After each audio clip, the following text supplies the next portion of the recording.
एक मेरा, दो तेरा, दो मेरा, तीन तेरा, बराबर तीन मेरा, बराबर। 50-50 बराबर है। बराबर। Everything okay? Okay. हैप्पी?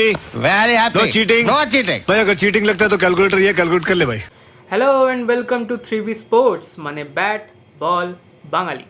তো সকলকে সবার আগে শুভ বিজয়া এবং সকলের কাছে আমার একটা অনুরোধ থাকবে যারা যারা এই ভিডিও দেখছেন যে প্লিজ লাইক এবং সাবস্ক্রাইব বাটনে ক্লিক করে দেবেন। 2 সেকেন্ডের ব্যাপার, আপনার কিছু যাবেও না, বাট আমি অনেকটা মোটিভেশন পেয়ে যাব। তো এবার এই ভিডিও শুরু করা যাক। তো ইন্ডিয়া আর ওয়েস্ট ইন্ডিজের টেস্ট সিরিজ শুরু হয়ে গেছে এবং অনেক ক্রিকেট ফ্যানের তো আইডিয়াও ছিল না যে কবে শুরু হলো কবে শেষ হলো, বাট এনিওয়ে আমি এসে গেছি। আমি অ্যানালাইসিস করে পুরো ডিটেলসে এই পুরো ব্যাপারটাকে বুঝিয়ে দেবো। তো ইন্ডিয়া ওয়েস্ট ইন্ডিজের খেলা শুরু হওয়ার আগে, মানে খেলা নিয়ে কথা বলার আগে ওয়েস্ট ইন্ডিজের ব্যাকগ্রাউন্ড নিয়ে একটু কথা বলা দরকার, ওয়েস্ট ইন্ডিজের কারেন্ট অবস্থা নিয়ে দরকার। তো আমার যেটা মনে হয় যে কামিং 2 ইয়ার্সের মধ্যে হয়তো ওয়েস্ট ইন্ডিজ ক্রিকেট নিশ্চিহ্ন হয়ে যেতে চলেছে। ইয়েস, এতটাই বাজে অবস্থা।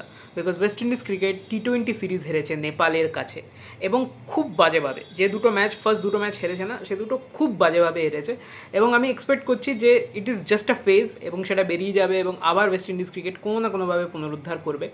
বাট সেটা আপাতত তো দেখতে পাচ্ছি না। ওয়েস্ট ইন্ডিজ ক্রিকেটের খুব খারাপ অবস্থা। আমি নেপালের কাছ থেকে কোনো ক্রেডিট নিচ্ছি না, নেপাল ডেফিনেটলি খুব ভালো কাজ করেছে, নেপাল ডেফিনেটলি খুব ভালো একখানা T20 সিরিজ খেলেছে, কারণ ওরা আজ পর্যন্ত কোনো T20 ম্যাচ প্রথম কথা জেতেনি কোনো টেস্ট প্লেয়িং নেশনের এগেনস্টে, এবং সেকেন্ড কথা কোনো টেস্ট প্লেয়িং নেশনের এগেনস্টে কোনো টেস্ট T20 সিরিজও জেতেনি। তো দুটোই করে দিয়েছে তারা, T20 ম্যাচও জিতেছে, T20 সিরিজও জিতেছে এবং absolutely brilliant performance by Nepal. এবং ওদের যা পলিটিক্যাল সিচুয়েশান নেপালে চলছে সেদিক দিয়ে দেখতে গেলে এটা একটা বিগ পজিটিভ তাদের ক্রিকেটের জন্য, তাদের দেশের জন্য। এবার যদি ওয়েস্ট ইন্ডিজের কথা বলি, খুব খারাপ লাগে। ওয়েস্ট ইন্ডিজের মতো টিম যখন এতটা খারাপ অবস্থায় থেকে যায় না, আমার মতো ক্রিকেট ফ্যান্সরা ভীষণ পরিমাণে দুঃখ পায়। West Indies cricket, Sri Lankan cricket, এইসব ক্রিকেটের পুনরুত্থান যাতে হয়, আফগানিস্তান ক্রিকেট, সেগুলোর জন্য আমরা অ্যাকচুয়ালি মন থেকে চাই। আফগানিস্তান তো এখনও মানে পুনরুত্থান নয়, আফগানিস্তানের এমনি একটা উত্থানের দরকার, বাট ওয়েস্ট ইন্ডিজ আর শ্রীলঙ্কার মতো টিমের জন্য খুব দরকার। এছাড়া আরেকটা টিম হয়তো অনেকে এক্সপেক্ট করছে যে আমি তাদের নিয়ে কথা বলবো, বাট না, আমি তাদের নিয়ে কথা বলবো না, বিকজ তারা কোনোদিন উত্থান করেইনি, তারা চিরকাল যেখানে ছিল সেখানেই আছে। এনিওয়ে, ওয়েস্ট ইন্ডিজের টিমটা নিয়ে আমি একটু চর্চা করে নিই তার আগে। তো ওয়েস্ট ইন্ডিজের যে প্লেয়িং 11 খেলানো হয়েছে না, এদের প্রত্যেকের কাছে আপনারা হয়তো টিমটা থেকে ভাববেন এরা কারা, যারা জানে না খুব একটা, বাট যারা মোটামুটি জানে তারা জানবে যে এদের মধ্যে না স্পার্ক রয়েছে। জন ক্যাম্বেল খুবই ভালো একজন প্লেয়ার, ব্যাটিং কিন্তু খুব খারাপ করে না। তেজ নারায়ণ চন্দ্রপল, যারা চন্দ্রপলকে চেনেন, তা ওজি চন্দ্রপলকে, তার ছেলে তেজ নারায়ণ চন্দ্রপল, এবং ইনিও কিন্তু বেশ ভালো। এছাড়া আলী কাথানাজে সেকেন্ড ইনিংসে বেটার ব্যাট করছিলেন। ব্র্যান্ডন কিং একটা নতুন ওয়েস্ট ইন্ডিজ তারকা হিসেবে বেরিয়ে আসছিল, এখন একটু চাপা আছে। অস্টন চেস চিরকালই টেস্টে বেশ ভালো পারফরমেন্স করে। শাই হোপকে তো আমরা সবাই আই থিঙ্ক চিনি, ওয়েস্ট ইন্ডিজের এক সময় একটা বিগ প্লেয়ার হিসেবে বেরিয়ে আসতে চাইছিল ওডিআইতে, টেস্টে। টেকনিক্যালি খুব ভালো ব্যাটার। জাস্টিন গ্রেভস ভালো বোলার। খ্যারি পিরে ভালো left arm spinner. Jomel Warrican another good spinner. এছাড়া লেন রয়েছে, এও ভালো বোলার, ফাস্ট বোলার। সিলস রয়েছে, সেও ভালো বল করে। শেমার জোসেফ এবং আলজারি জোসেফ এরা দুজনেই চোটের জন্য বাইরে চলে যায়, যেটা একটা হিউজ ব্লো। সো আমার যেটা বক্তব্য যে ওয়েস্ট ইন্ডিজের এই টিমটার মধ্যে না স্পার্ক ভালো মতো আছে, বাট যেটা নেই সেটা হচ্ছে মোটিভেশন, সেটা হচ্ছে স্টেবিলিটি, যেটা না ওয়েস্ট ইন্ডিজ বোর্ড তাদের দেয়। যে কোনো বোর্ড আপনি বলে নিন, তারা না প্লেয়ারদেরকে একটা ব্যাক দেয় যে চিন্তা করার কোনো দরকার নেই, তোমরা একবার যখন আমাদের সাথে কন্ট্রাক্ট হয়ে গেছে তোমরা টাকা পাবে, তোমরা ব্যাক পাবে, তোমাদের ফাইন্যান্সিয়াল কন্ডিশন নিয়ে কোনো ভয় নেই। বাট এই জিনিসটা না ওয়েস্ট ইন্ডিজ ক্রিকেটের নেই। এই যে প্রত্যেকটা লস এদের হচ্ছে না, এটা এদেরকে পার্সোনালি ক্ষতি করছে, বিকজ কেউ জানে না এরা এরপরে কোথায় চলে যাবে। এবং ওয়েস্ট ইন্ডিজ ক্রিকেট এখন জাস্ট একটা ওয়ে হয়ে গেছে যাতে প্লেয়াররা নিজেদেরকে এস্টাবলিশ করতে পারে বড় বড় লিগ খেলার জন্য, আর কিছুই না। ওয়েস্ট ইন্ডিজ ক্রিকেটে যারা খেলছে না কারেন্টলি, তারা কেউ ওয়েস্ট ইন্ডিজ নেশনের জন্য বা ওয়েস্ট ইন্ডিজ টিমের জন্য খেলার জন্য নেই, তারা প্রত্যেকে নিজের একটা পার্সোনাল আইডেন্টিটি বানিয়ে লিগ খেলতে যেতে চায়, কারণ ওয়েস্ট ইন্ডিজ ক্রিকেটের টাকা নেই এবং তার জন্য কিছুটা ওয়েস্ট ইন্ডিজ বোর্ডই দায়ী। সেটা নিয়ে আমরা একটা আলাদা ভিডিও বানিয়ে কথা বলতে পারি। এবার আমি ইন্ডিয়ান দিক থেকে বলি যে ইন্ডিয়ান দিক থেকে এই সিরিজটার গুরুত্ব ঠিক কী। দেখুন, একটা তো WTC সাইকেলের মধ্যে এটা পড়ছে, সো অবভিয়াসলি দুটো ম্যাচে 12-12 24 পয়েন্ট রয়েছে, উইন পার্সেন্টেজের ব্যাপার রয়েছে, তো সেদিক দিয়ে তো ইম্পর্টেন্ট। এছাড়া এটা আমাদের নিউ জেনারেশন যারা এই টেস্টটা খেলছে, সো এই নিউ জেনারেশন ইংল্যান্ডে তো ভালো পারফর্ম করেছে, কিন্তু একটা জেনারেশন না, ভালো টেস্ট স্কোয়াড হওয়ার জন্য যেটা লাগে সেটা হচ্ছে হোম ডমিনেন্স, এবং সেইটার শুরু এই টেস্ট ম্যাচ থেকে বা এই টেস্ট সিরিজ থেকে। কারণ এরপর সাউথ আফ্রিকা আসতে চলেছে এবং শেষে অস্ট্রেলিয়া আসতে চলেছে 1 বছর পর, এখনও দেরি আছে, বাট অস্ট্রেলিয়া আসতে চলেছে, বিজিটি ইন্ডিয়াতে হতে চলেছে। তো এই সবের জন্য এই সিরিজটা খুব ইম্পর্টেন্ট, কারণ আমাদের আগের জেনারেশন যে পয়েন্টে হোম ডমিনেন্স শেষ করেছিল সেটা প্যাথেটিক। নিউজিল্যান্ডের কাছে 3-0 হেরেছিল রোহিত শর্মা ক্যাপ্টেন্সিতে, এবং তারপরে এটা আবার একটা হোম ডমিনেন্সের শুরুয়াত।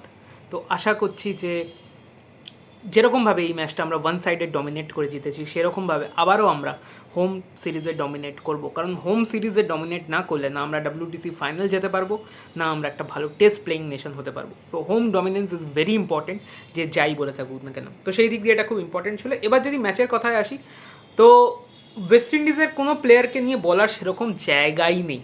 মানে লিটারালি ওয়েস্ট ইন্ডিজের একটা প্লেয়ারও স্ট্যান্ড আউট পারফরমেন্স দিতে পারেনি যে আমি তাদের নিয়ে কথা বলবো। মনে হচ্ছিল ইন্ডিয়ান প্লেয়াররা একটা এক্সিবিশন ম্যাচ খেলছে এবং যাতে কোনো কম্পিটিশন নেই লিটারালি। প্রথমে মোহাম্মদ সিরাজের কথা বলবো। মোহাম্মদ সিরাজ অফিসিয়াল ভাই যে নোটে শেষ করেছিল ইংল্যান্ড সিরিজ, সেই নোটে শুরু করেছে। 4 উইকেট ফার্স্ট ইনিংসে, 3 উইকেট সেকেন্ড ইনিংসে, 7 উইকেটের একটা গোটা ম্যাচ গেছে এবং লাভলি বোলার।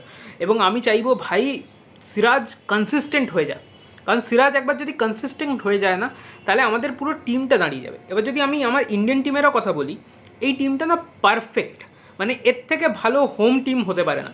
যদি হোমে খেলাতে হয় এই ইন্ডিয়ান টিমকেই খেলাও ভাই, আমার বেস্ট লাগছে এই ইন্ডিয়ান টিম। দেখুন যা ব্যাটিং আছে, লম্বা ব্যাটিং, লম্বা বোলিং, দুদিকে এনাফ, আর 3টে পেসার রয়েছে। নীতিশ রেড্ডি থার্ড পেসার হিসেবে ঠিকঠাক খেলে দেবে। তো আমাদের অত চিন্তা করার দরকার নেই যে নীতিশ রেড্ডির জায়গায় অন্য কোনো পেসার লাগবে কি লাগবে না, দরকার নেই। যদি আমাদের সব কটা প্লেয়ার ফিট থাকে তাহলে এই যে 11 রয়েছে এটা পারফেক্ট ইন্ডিয়া টিমের জন্য। বাইরে গেলে কি চেঞ্জেস করা যেতে পারে সেটা নিয়ে পরের কথা। একটা 5 নম্বরে ব্যাটিং কে করবে সেটার একটা কোয়েশ্চেন মার্ক থাকে, বাট আই গেস ধ্রুব জুড়েল বা রবীন্দ্র জাদেজা বা নীতিশ কুমার রেড্ডি, এই 3 জনের মধ্যে কেউ না কেউ 5 নম্বরে বেটার ব্যাটার হতে পারে। কুলদীপের যে কোনো কন্ডিশনে খেলা উচিত আমার তো মনে হয়, সে বাইরে হোক বাড়িতে হোক সব জায়গায়। সিরাজের কথা তো বললামই, সিরাজ আউটস্ট্যান্ডিং বল করেছে প্রথম ওভারে, এবং বুমরাও ভীষণ ভালো বল করেছে ওপেনিং স্পেলে। উইকেট পায়নি, আনলাকি, বাট যে উইকেটগুলো পেয়েছে সেগুলো দারুণ। 2টো বল, 2টো ইয়র্কার এবং লোয়ার অর্ডারের 2টো ব্যাটার জাস্ট সাফ। 3টে উইকেট বুমরা নিয়েছে ফার্স্ট ইনিংসে, সেকেন্ড ইনিংসে সেরকম বল করতে হয়নি, কারণ ম্যাচ আমরা জিতে গেছিলাম, এটা সবাই জানা ছিল। কুলদীপ যাদব নিজের কাজ ফার্স্ট ইনিংসেও করেছে, সেকেন্ড ইনিংসেও করেছে, ব্যাকিং দিয়েছে। রবীন্দ্র জাদেজা সেকেন্ড ইনিংসে স্টার প্লেয়ার হয়ে এসছে বোলিংয়ের ক্ষেত্রে, এবং ব্যাটিংয়ে তো দুর্দান্ত করেছে। 3টে সেঞ্চুরিয়ান আমাদের আছে ব্যাটিংয়ে, KL রাহুল, রবীন্দ্র জাদেজা অ্যান্ড ধ্রুব জুড়েল। তো সেরা 3 জনের পারফরমেন্স নিয়ে কোনো কথা হবে না, 3 জনের সেঞ্চুরি লাগিয়ে খুব ভালো করেছে। KL রাহুলকে নিয়ে কথা বলা উচিত যে KL রাহুল কতটা কনসিস্টেন্ট হয়ে গেছে। ইংল্যান্ডেও ভালো রান করেছে, এখানে এসেও রান করছে, এবং এই রানটা করতে থাকুক। তাকে যেন কোনো ছোটোখাটো 2টো ম্যাচ খারাপ হওয়াতে তাকে সরিয়ে না দিক, সে যেন এইরকমভাবেই চলতে থাকুক। এবং যখনই সে সেঞ্চুরি করবে না, প্লিজ পেছন থেকে তাকে ব্যাকিং করুন, তাকে ভালো করে বলুন, তার ব্যাপারে কথা বলুন। কারণ KL রাহুল যখনই রান করে না, আমরা ভুলেই যাই KL রাহুলকে নিয়ে কথা বলতে। আমরা নয় বলে দিই যে ভাই এটা তো মরা ম্যাচে রান করেছে, কেউ বলে এটা তো লুজ টিমের এগেনস্টে রান করেছে, বাট লুক অ্যাট দ্যাট, অন্য কোনো টপ অর্ডার ব্যাটার তো 100 করতে পারলো না, KL রাহুল করলো। তো কিছু তো একটা রিজন থাকবে যে KL রাহুল স্ট্যান্ড আউট করেছে। জয়সওয়ালের কাছে সুযোগ ছিল। আমি তো বলবো এই ওয়েস্ট ইন্ডিজ সিরিজে যারা সেঞ্চুরি করছে না তারা একটা বিগ অপরচুনিটি মিস করছে, এবং এক্ষেত্রে আমি সবথেকে আগে যার নাম নিতে চাই সেটা হচ্ছে সাই সুদর্শন। 3 নম্বরে তোমার জায়গা কিন্তু ফিক্স নয়। আপাতত করুণ নায়ক চলে গেছে, তো তোমাকে হয়তো লং টার্মের জন্য সাই সুদর্শনকে পুশ করা হবে, কিন্তু সাই সুদর্শনকে কিন্তু রান করতে হবে। এবং এই হোম ম্যাচগুলোতে না, বিশেষ করে ওয়েস্ট ইন্ডিজ এগেনস্টে একটা সেঞ্চুরি তোমার মারা ভীষণভাবে দরকার। বাকি আউটস্ট্যান্ডিং পারফরমেন্স বা ইন্ডিয়া সেরকমভাবে কিছু বলার নেই। করুণ নায়ারের মিস যাওয়া নিয়ে আমি একটা শর্ট বানিয়েছি, সেটা চেক আউট করে নেবেন। গিলের ক্যাপ্টেন্সিও অন দ্য স্পট, কোনো ভুল হয়নি। গিলেরও একটা সেঞ্চুরি মিস গেছে, টেকনিক্যালি একটা হাফ সেঞ্চুরি করেছে, বাট ঠিক আছে, খুব ভালো। তো এটাকে আমরা একটা প্র্যাকটিস হিসাবে নিতে পারি, বাট টেকেন ফর গ্র্যান্টেড নিও না, কারণ ওয়েস্ট ইন্ডিজের মতো টিম না একটু জায়গা পেলে ফালা করে রেখে দিতে পারে। So be very prepared for the second test. Chance দিও না, কারণ আমরা কোনোভাবেই 12 পয়েন্ট লুজ করতে পারি না। আমরা যে সিচুয়েশানে আছি, আমাদের 2টো ম্যাচই 12-24 পয়েন্ট নিতেই হবে, এবং নিয়ে ফাইনাল যাওয়ার জন্য রাস্তায় একদম ওয়েতে থাকতে হবে। সো কোনোভাবে যেন ওয়েস্ট ইন্ডিজ চান্স না পায় সেদিকে লক্ষ্য রাখা দরকার। ওয়েস্ট ইন্ডিজ ক্রিকেটের জন্য আমার পুরো সিম্প্যাথি এমপ্যাথি সব আছে, বাট কারেন্টলি আমি চাই না যে ইন্ডিয়ান ক্রিকেট তাদের ম্যাচ হেরে ওয়েস্ট ইন্ডিজ ক্রিকেটকে জায়গা করে দিক।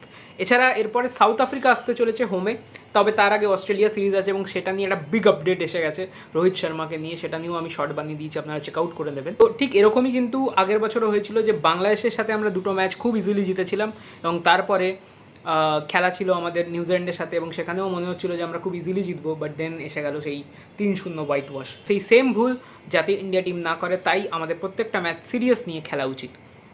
টেস্ট ক্রিকেটে আমাদের আবার একবার হোম ডমিনেন্সের সময় এসে গেছে।